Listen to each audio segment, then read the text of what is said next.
Srima ভাসিত Gyandayini doctor পূর্বা সেনগুপ্ত কৃপা পর্ব ৫।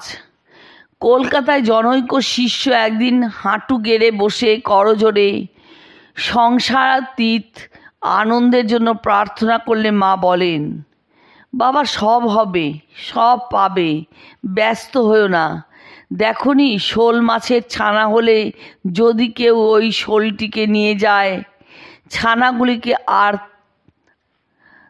আর মাছে নষ্ট করে। শিষ্যটি তবু বলে, ৫ মিনিটের জন্য কি হয় না?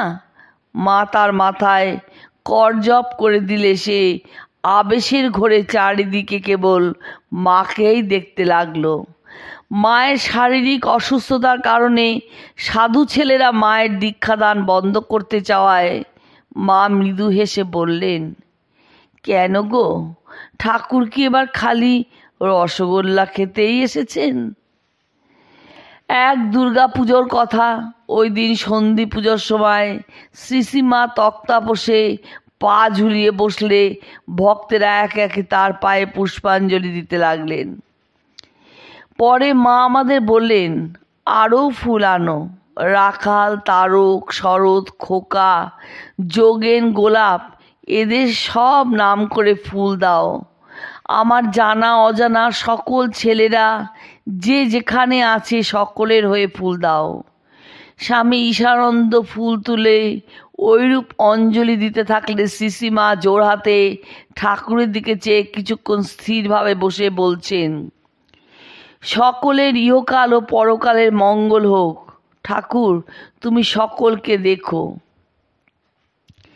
স্বামী অরূপানন্দ বললেন, মানুষ কালী, দুর্গা এসবকে বরং ঈশ্বর বলে বিশ্বাস করতে পারে, কিন্তু মানুষকে ঈশ্বর বলে বিশ্বাস করা এ কি হতে চায়?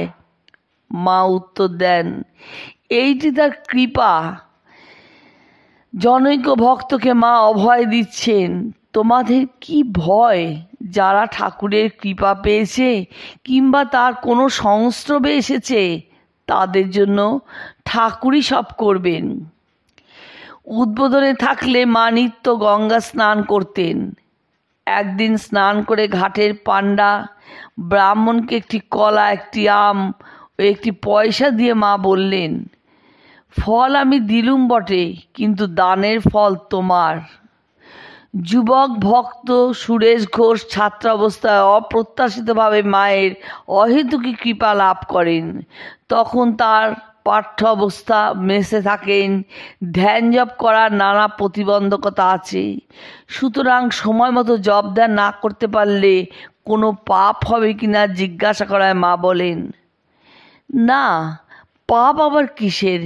স্নান করে ঠাকুরকে প্রত্যহ প্রণাম করবে আর প্রত্যেক কাজে তাকে স্মরণ করবে, এতেই জপ ধ্যানের কাজ হবে। আর যখন সময় পাবে এক মনে তার কাছে প্রার্থনা করবে। ভক্ত বলেন, সন্ধ্যান্নিক যারা করেন তারা সাধারণত স্নান করে পবিত্রভাবে করেন, কিন্তু তার দ্বারা তো সম্ভব হবে না। মা বললেন, খুব ভোরে আর রাত্রে ঘুমাবার আগে যা পারো তাই করো। ধ্যান জপ করা তাকে লাভ করবার জন্য, তার কৃপা পেয়েছ বলেই এখানে এসেছ।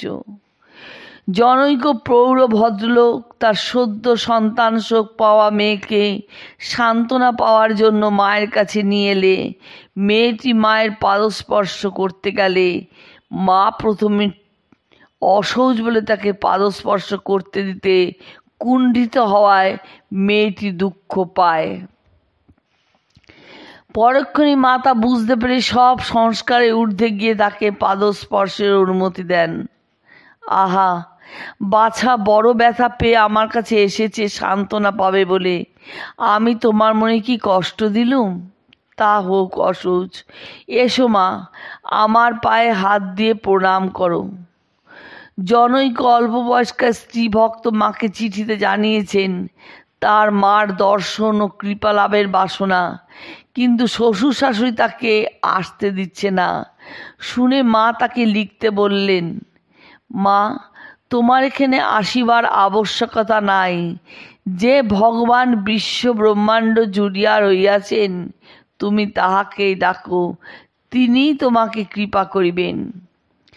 ঠাকুর ভক্তের মনের সব বাসনা পূর্ণ করলে মনের কুবাসনা নিয়ে বিপদ হবে। এ প্রসঙ্গে মায়ের অভয়বাণী, তোমাদের সেই ভয় নাই, তোমাদের যা দরকার যাতে ভালো হয় ঠাকুর তাই দেবেন। তোমরা যা করছো করে যাও, ভয় কি, আমরা তো রয়েছি। জনৈক ভক্তকে উপলক্ষ করে মা বলছেন, দেখো মা, শরণাগত হয়ে পড়ে থাকতে হয়, তবে তো তার কৃপা হয়। ভক্তদের প্রতি মায়ের বড়া ভয়। ভয় কি, সর্বদা জানবে তোমাদের পিছনে একজন আছেন। যতদিন এ শরীর আছে আনন্দ করে চলে যাও।